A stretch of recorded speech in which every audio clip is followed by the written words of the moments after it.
अङ्गम् हरेः पुलकभूषणमाश्रयन्ती भृङ्गाङ्गनेव मुकुलाभरणम् तमालम् अङ्गीकृताखिलविभूतिरपाङ्गलीला माङ्गल्यदास्तु मम मङ्गलदेवतायाः मुग्धा मुहुर्विदधती वदने मुरारेः प्रेमत्रपा प्रणिहितानि गतागतानि मालादृशोर्मधुकरीव महोत्पलेया सा मे श्रियम् दिशतु सागरसम्भवायाः आमीलिताक्षम् अधिगम्य मुदा मुकुन्दम् आनन्दकन्दमनिमेषम् अनङ्गतन्त्रम् आकेकरस्थितकनीनिकपक्ष्मनेत्रम् भूत्यै भवेन्मम भुजङ्गशयाङ्गनायाः बाह्वन्तरे मधुजितश्रितकौस्तुभेया हारावलीव हरिनीलमयी विभाति कामप्रदा भगवतोऽपि कटाक्षमाला कल्याणमावहतु मे कमलालयायाः कालाम्बुदालिललितो रसिकैटभावेः धाराधरे स्फुरति या तडिदङ्गनेव मातुः समस्तजगताम् महनीयमूर्तिः भद्राणि मे दिशतु भार्गवनन्दनायाः प्राप्तम् पदम् प्रथमतः खलु यत्प्रभावात् माङ्गल्यभाजि मधुमाथिनि मन्मथेन मय्यापतेत् तदिह मन्थरमीक्षणार्थम् मन्दालसं च मकरालय कन्यकायाः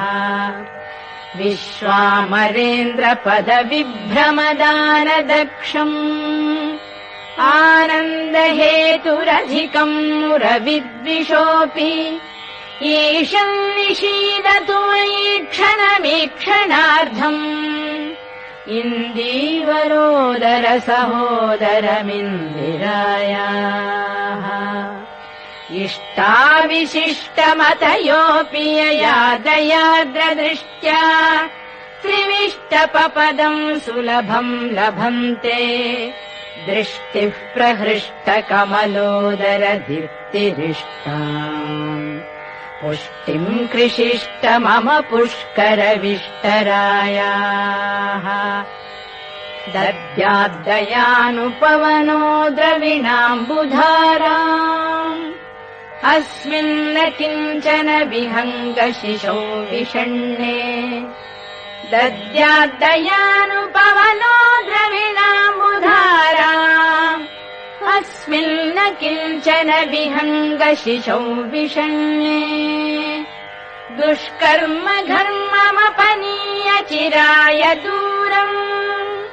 नारायण प्रणयिनी नयनाम्बुवाहः गीर्देवदेति गरुडध्वज सुन्दरीति शाकम्भरीति शशिशेखरवल्लभेति सृष्टिस्थितिप्रलयकेलिषु संस्थितायै तस्यै नमस्त्रिभुवनैकगुरोस्तरुण्यै श्रुत्यै नमोऽस्तु शुभकर्मफलप्रसूत्यै रत्यै नमोऽस्तु रमणीयगुणार्णवायै शक्त्यै नमोऽस्तु शतपत्रनिकेतनायै पुष्ट्यै नमोऽस्तु पुरुषोत्तमवल्लभायै नमोऽस्तु नालीकनिभाननायै नमोऽस्तु दुग्धोदधिजन्मभूम्यै नमोऽस्तु सोमामृतसोदरायै नमोऽस्तु नारायण वल्लभायै नमोऽस्तु हेमाम्बुजपीठिकायै नमोऽस्तु भूमण्डलनायिकायै नमोऽस्तु देवादिदयापरायै नमोऽस्तु शार्ङ्गायुधवल्लभायै नमोऽस्तु देवी भृगुनन्दनायै नमोऽस्तु विष्णोरुरसिस्थितायै नमोऽस्तु लक्ष्मी कमलालयायै नमोऽस्तु दामोदर वल्लभायै नमोऽस्तु कान्ति कमलेक्षणायै नमोऽस्तु बुद्धि भुवन प्रसूत्यै नमोऽस्तु देवादिभिरर्चितायै नमोऽस्तु नन्दात्मज वल्लभायै सम्पत्कराणि सकलेन्द्रियनन्दनानि साम्राज्यदानविभवानि सरोरुहाक्षि त्वद्वन्दनानि दुरितोद्धरणोद्यतानि मामेव मातरनिशौ कलयन्तु मान्ये यत्कटाक्षसमुपासनाविधिः सेवकस्य सकलार्थसम्पदः सन्तनोति वचनाङ्गमानसैः त्वाम् मुरारिहृदयेश्वरीम् भजे सरसिजनिलये सरोजहस्ते धवळतमाम् शुकगन्धमाल्यशोभे भगवति हरिवल्लभे मनोज्ञे त्रिभुवनभूतिकरि प्रसीद मह्यम् भगवति हरिवल्लभे मनोज्ञे त्रिभुवनभूतिकरि प्रसीद मह्यम् दिग्हस्तिभिः कनककुम्भमुखावसृष्टस्वर्वाहिनी विमलचारुजलप्लुताङ्गी